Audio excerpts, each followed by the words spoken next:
I told you, to say it better, as I threatened you after the introduction, I would have liked to have your views and your assessment after, let's say, this day and a half now. Simply figures in terms of registered people, we have an increase, 8,700, meaning a progression of more than 500 in respect of last year. In terms of links and likes and following in the social media, also quite impressive. I don't have the last figures, but we will supply it. So the Facebook chats that we had all together, not only the one to which I participated, but several, showed presence in the social media and interest through Twitter, through Facebook, through all the social media, which also showing, at least here I cannot, let's say, judge in quantities, and it will need a bit more time in terms of quality. They say the relationship and the outreach going a bit far away than our bubble, let's say. Therefore, this is something which is important. From my point of view, as I said, very little. Plenty of discussion, plenty of also ideas. I made the point with the member states, DG of development just now over lunch, and they were all very much busy, committed, and they found this particularly rich in terms of idea, to a point that some asked to have a follow-up, since what next? Once it's finished, it's changing, yes, but then which kind of let's say, concrete activities like a permanent research laboratory, network of communicators, etc., etc. So, just to say this, we had bilaterals as per the program with number of ministers, head of state, key actors of the civil society, etc., in order to compare notes. Very useful, not only about the simple fact to talk, but also about gender. And about gender, we also hosted the Canadian chairmanship of the G7, and Canada as twice interesting because of the feminist foreign policy of Canada. Prime Minister Trudeau made a point of pride and of political choice to do this, to explain what we did at the G7, but also because Canada is doing a lot, and therefore also not only the G7, but also the commitment that Canada is showing on this. So we discussed also this in order to, again, consolidate this gender agenda, not as a sector among others, but rather as a sort of approach to read through and to inform our action, our thinking and action. So, but as I said, I would like to have from you, your assessment, candid, frank, and direct. You've been here, you've been around, you've been talking, you've been seeing a lot of people. What's your impression? Is this something useful? I dare to believe it is, but quality-wise, organization-wise, what are your suggestions in order to be better? Or in any case, what's your impression, your evaluation? This was what I promised when we met yesterday, and therefore this is what I'm doing. So, to you.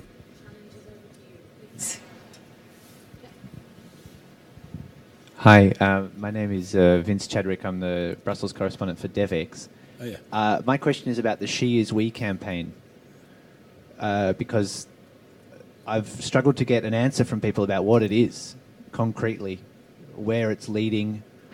We were sent press packs with stuff that we could post, or, are you happy with that as a reflection? I understand it was an attempt to get all of the conversation in one place, but how do you see that as having gone as an attempt to do that, given that some people that I've spoken to have said that it's a bit too vague and they can't actually tell me what it is? Please. Your views. Megan Clement from News Deeply. I would like to hear more about what your organisation would like to see come out of the G7. A lot of leaders are going from here to Canada. Gender equality is right at the top of the agenda, but what concrete actions would you like to see come out of the meeting in Charlevoix this week? Okay. Please, others, so we can take all together, please. When the President of the European Parliament was speaking, he emphasized the need for more support to be given to the African continent. That was him speaking there. When we come to places like this, we kind of fan out the information, but would like to know in concrete terms what could be the follow-up of such statements like that. Okay. Three considerations, I would say, therefore three also more or less questions to which I can give my contribution. But yeah. On the She's We campaign, is a campaign, and by the way, when a campaign has the result to trigger a question mark and unanswered is already good, because it keeps the attention, and it keeps the focus on what are the, because there is a she, there is the we, what next? And yes, but the idea is precisely to accompany the formulation of the different, let's say, initiatives that we are putting in place at the European Union level on gender Action Plan 2, which is slightly difficult to turn into a hashtag, or the Spotlight Initiative, easier to put in an hashtag, but to accompany this with a narrative with spots which are precisely saying that what we are thinking in terms of gender policy is not for her, but it is for all of us. She is, we, is basically this, is to say that gender is a collective, let's say, a collective commitment. It's not just, if we have said, Europe for water, I mean, okay, would have been water, but she is, we, is to say, it is, we have to understand that gender reform, gender orientated policy is the interest of everybody, is collective, is sustainability of whatever we are doing. This is basically the message in the wisdom of people which are thinking in terms of setting up hashtag and narrative. But this will accompany all what we are doing, Spotlight, Gender Action Plan, individual projects, in order to have a campaign passing this message. It's not alterity, it's not separation, is communality. Gender is everybody. This is basically the idea. Now, from the G7, what we are looking for is to have commitment for development in terms of endorse the path to increase ODA. Reason why we had this meeting with the finance minister in Whistler, to at the same time, and it depends what will be the result of the discussion, to innovate. It's not just a question of more ODA to spend in a classical way, but rather to innovate, mobilizing private sector, pension funds, new way of generating additional money, and to implement the Addis agenda on financing for development. This is, and to have initiatives which could be presented over there. I hope that our Spotlight initiative will be part of this, as it is on the summaries of the work in Whistler. But they're also presented as there's a Canadian initiative on empowering women, in order to precisely, let's say, have not only a policy making but also global initiatives which can mobilize resources and concrete action in the countries. We expect, or we hope, we are working in any case for this, and we also working in order to have this feminist approach, which is the Canadian one, but is a way a bit, which is a bit also ours, not to have an approach, not just a sector, in order to do more and better, having in mind that gender is really a global issue. It's not she is we, if I may say, in G7 terms. And also to, let's say, possibly to have an agenda about vulnerability, and among the innovative way of financing, maybe to find a way to set up insurance schemes for the most vulnerable countries, in particular the small islands, when they are affected by natural phenomena like hurricane, etc. This is more linked to the first point, more development, etc. So I would like to underline that G7 very often has been at the origin of innovation in development terms. The Global Fund has been created upon a G7 initiative. The GPE on education has been also launched by the G7. So regularly G7 has some, also the focus on Africa, the Gleneagles commitment at the time.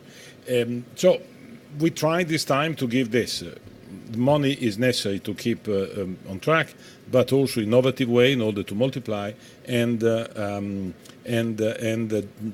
gender-related global initiatives as a way to be serious in this area. This is expectations among other things. You know, G7 requires unanimity. You know, as I told you, that there is one member of G7 which is particularly difficult on several global issues. Let's see how far we can go. More for Africa, according to President Tajani. Well, I would say first thing is to support the proposal that we have put and possibly to increase the amount of money that we are proposing. I mean, we have a huge opportunity now. We have presented in May what is the sketch of the budget for the next financial period, and next week we will present the instruments and therefore the distribution. Well, Parliament, I think, could, should, must support this proposal and even increase the budget. We have to take into consideration different angles and different interests, but the Parliament has immediately a possibility to increase the money for development and to increase the money for Africa. We have a concrete proposal on the table. Let's work on this.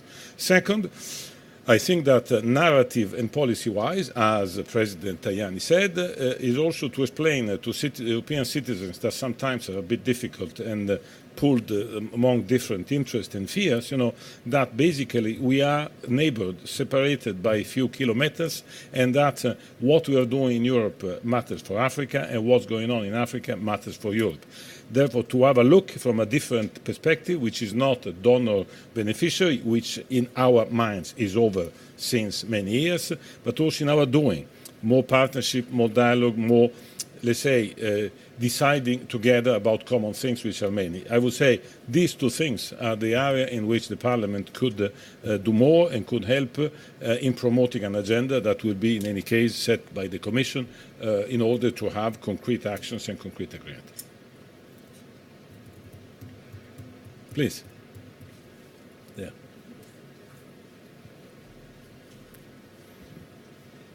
Benjamin from EPD Agency. I wanted to follow up on your comment on Canada taking a leading role in a feminist development aid policy, and I wanted to ask if that would be something that the EU could follow, and what your discussions were with the member states these days, if they would be willing to follow that that development. Yeah, I mean, everybody uses the language which is, adapted to his own political choices and constituency. We are not calling it feminist policy, but, the fact that to have a leading country of the G7, which is chair for this period, promoting heavily gender in development and gender in our society, sees unanimity among our member states. And the discussion I just had with the DGs of the 28, there was full support on this. Therefore, let's see. Then everybody can interpret it and can.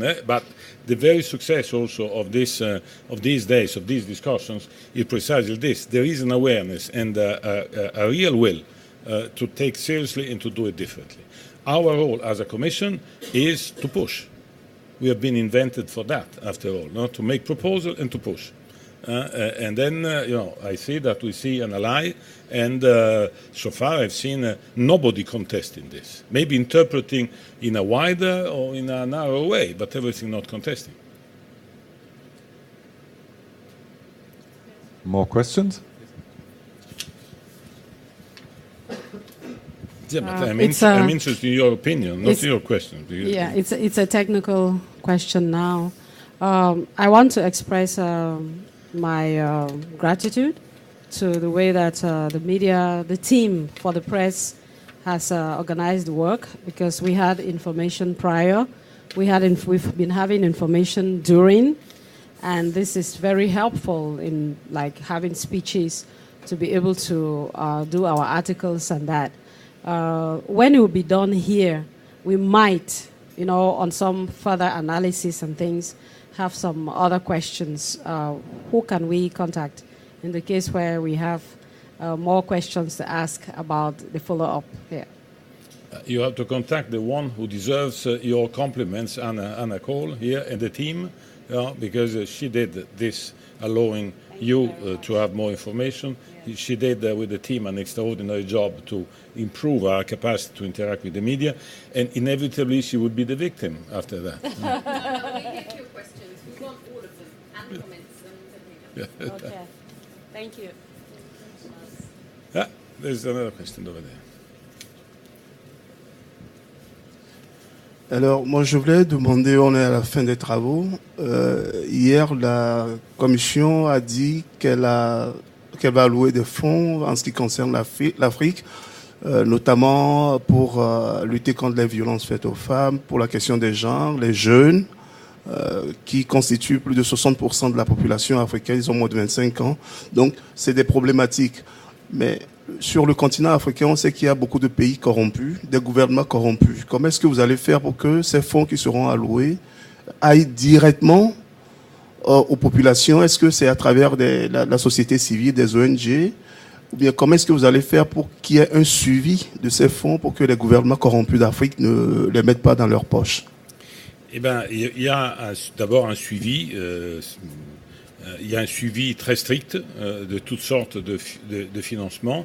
Il y a beaucoup de ce fonds qui iront directement à la société civile sans intermédiaire public, pour permettre précisément de ouvrir les espaces, augmenter les capacités et soutenir les initiatives.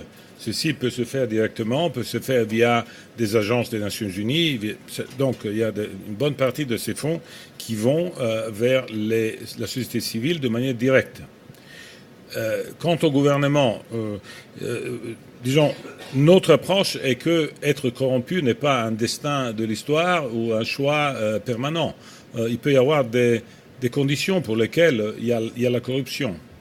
Et donc, nous maintenons notre approche, que c'est d'être engagé aussi vis-à-vis des gouvernements, sans avoir des preconditions, sans lancer de leçons à personne, mais avec un œil particulièrement ouvert. On prend des risques, mais je sais aussi, et nous savons, je crois que nous savons tous, que pour une opération qui puisse être sérieuse, pour permettre aux femmes d'être protégées, de ne pas être violées, de pouvoir jouir de plus de droits, de pouvoir avoir plus d'opportunités, il faut aussi un espace public, il faut aussi des lois qui existent et qui se soient mises en œuvre. Pour avoir plus de femmes à la tête de l'État ou dans le Parlement, il faut avoir aussi un dialogue avec les institutions publiques. Donc, ce n'est pas la corruption qui existe qui va nous empêcher de discuter avec les autorités publiques avec le degré de précaution et de suivi qui est nécessaire. Mais nous ne pensons pas que la corruption soit quelque chose d'éternel. Et donc, on peut très bien la combattre avec des bonnes pratiques, en suscitant à l'intérieur des gouvernements aussi, comme de la société civile, les forces vives qui peuvent permettre les transformations et permettre que les institutions soient plus démocratiques, soient légitimes, plus ouvertes et qui permettent donc aux femmes de se sentir protégées. Oui, c'est que beaucoup d'organisations de la société civile sur le continent ne savent pas comment faire, ne savent pas d'abord qu'il y a ces fonds qui existent et ne savent pas comment faire pour bénéficier de ces fonds. Pour avoir fait plusieurs fois des allers-retours sur le continent, je sais que dans l'est de la République démocratique du Congo, par exemple, il y a un drame qui se passe là et il y a beaucoup d'organisations de la société civile qui luttent contre les violences faites contre les femmes, pour que les femmes ne soient pas des boucliers humains pour tout ce qui se passe dans la région, pour qu'il n'y ait pas d'enfants soldats. Mais quand vous posez des questions à ces ONG pour savoir où est-ce qu'ils trouvent des financements, ils n'ont même pas une idée. Et à ce niveau, moi, je crois que la Commission communique peut-être mal vers les populations dans ce domaine-là. Et aussi, ils ne savent pas, même si ceux qui savent ne connaissent pas toujours les conditionnalités qui sont posées pour pouvoir bénéficier de ces fonds. Qu'est-ce que vous allez faire concrètement pour que la société civile touche réellement ces fonds, pour qu'ils sachent que ces fonds existent? Ouais. Mais bon, Que la Commission communique mal, je le prends comme point de départ, avec toujours l'engagement de pouvoir communiquer un peu mieux, raison pour laquelle je crois que l'interaction entre nous est fondamentale. Mais je n'ai pas non plus l'ambition d'être ou de pouvoir apporter les solutions partout et à tout le monde, parce que nous sommes peut-être un interlocuteur important, mais nous ne sommes pas le seul non plus. Vous savez, la Commission a aussi 28 États membres autour qui, avec elle, forment l'Union européenne, mais disons, il y a aussi plusieurs sources de financement. Alors, juste pour dire que ce n'est pas que même si on avait l'information la plus complète, disons, après on pourrait être partout, parce qu'on peut pas l'être, et il faut rester modeste dans tout ça. Ce qu'il y a, par contre, c'est qu'on a des délégations dans tous les pays, avec des collègues qui s'occupent des relations avec la société civile. Pourquoi? Parce qu'une bonne partie de notre budget société civile n'est pas dépensée à partir de Bruxelles, mais dépensée à partir des pays, par les délégations elles-mêmes. Donc, un seul conseil, que tout le monde aille, quand a une question, à la délégation de l'Union européenne, physiquement, ou bien par mail ou par autre moyen. Là, il peut avoir les informations non seulement générales, mais aussi pour le pays en question, puisqu'une bonne partie du budget pour les sociétés civiles est dépensée via les délégations mêmes. Donc, ça, c'est une chose importante. Ensuite, les problèmes peuvent être encadrés de manière différente. Il n'y a pas une solution seule. Ce matin, je parlais à un panel sur l'héritage, sur le parc de Virunga. Et bien, on fait beaucoup pour la société civile, avec la société civile dans le parc de Virunga, parce que c'est une question précisément de avoir un écosystème dans lequel chacun trouve. Alors, il y a la société civile qui aide les rangers et qui aide les populations qui sont à l'intérieur du parc à lutter contre les trafiquants et les terroristes qui en fait font du racketing sur le charcoal, sur le charbon de bois, sur les poissons du lac Édouard. Donc là aussi on fait des choses qui protègent les femmes violées qui viennent se faire soigner précisément dans le parc ou qui cherchent refuge dans le parc. Donc il y a une modulation de situation dans laquelle on essaie aussi de suivre ce qui est l'approche la plus efficace sur le plan local. Et souvent, ce n'est pas seulement de soutenir une association qui est tout seul, disons, mais il vaut mieux de l'encadrer dans quelque chose. Mais juste pour donner un exemple, c'est pas pour exclure, mais je vous dis, information auprès des délégations de l'Union européenne qui existent dans chaque pays. Ça c'est la dernière parce que je dois y aller. I think it's got to be the last question. Yeah, last question is there. Huh? No. Yeah, so quickly because there are two. I would like to give my congratulations for this event. It's my first time that I participate. It's really very interesting and important. And I participate as jury in the Natalie Prize. I really is very important to give great publicity. But one thing is very important because you talk about development. But what is development? Development is not an action, is only a philosophy, is also a philosophy, is a method. And do you think that maybe it's possible to create a Cátedra Natali? Because Cátedra Schumann is for integration. But Natali was the person who gave, and the Italian has a great story about the development. And the person is the center of the development.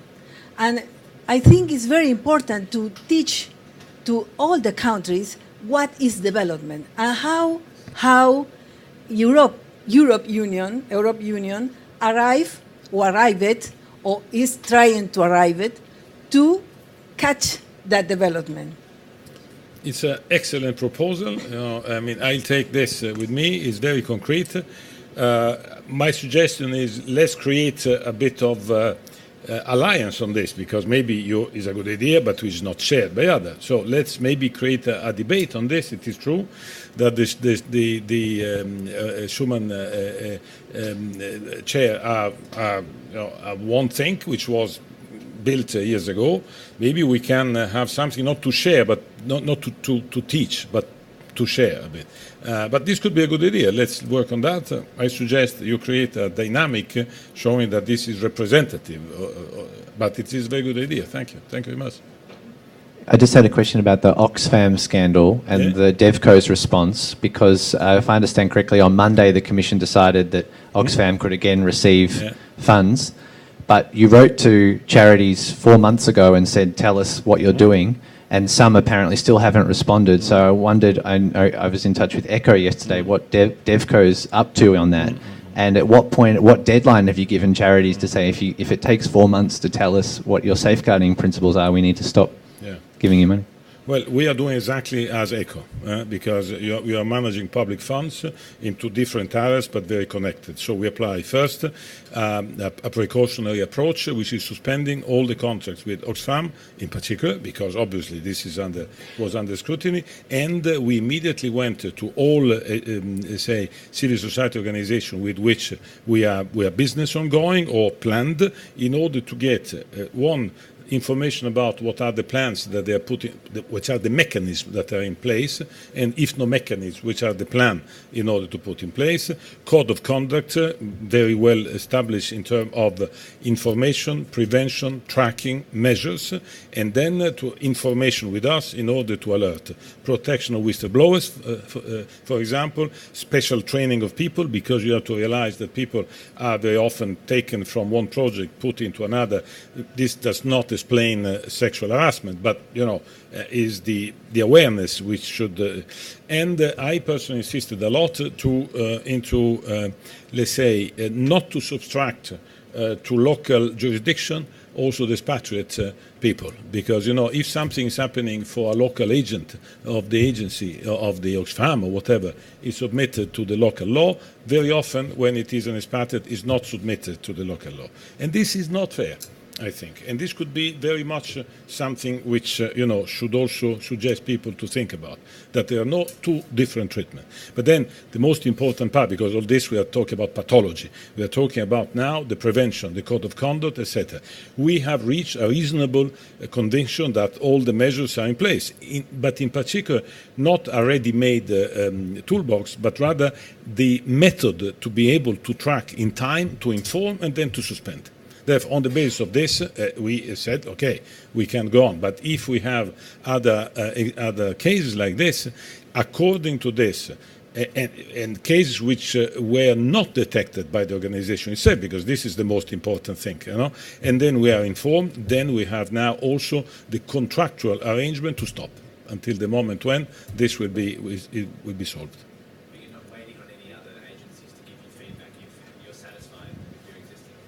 Yeah, I mean, yes, we are satisfied, but in any case, now we have, let's say, a method in order to track. We made clear all what we mean, and we made clear what the organization are risking. Our relationship is different than the one of ECHO, because ECHO has a roster of companies with which it does directly. We have much wider, from whatever kind of organization, grassroots, European, etc. So our approach cannot be exactly replicated in DEFCO. It is identical on the approach of prevention, tracking, and punishment, let's say, or suspension, but it is obviously different because we have not a roster or closed number of organizations. We are working with all those which are presenting important and useful projects that we can finance. Okay, thank you very much.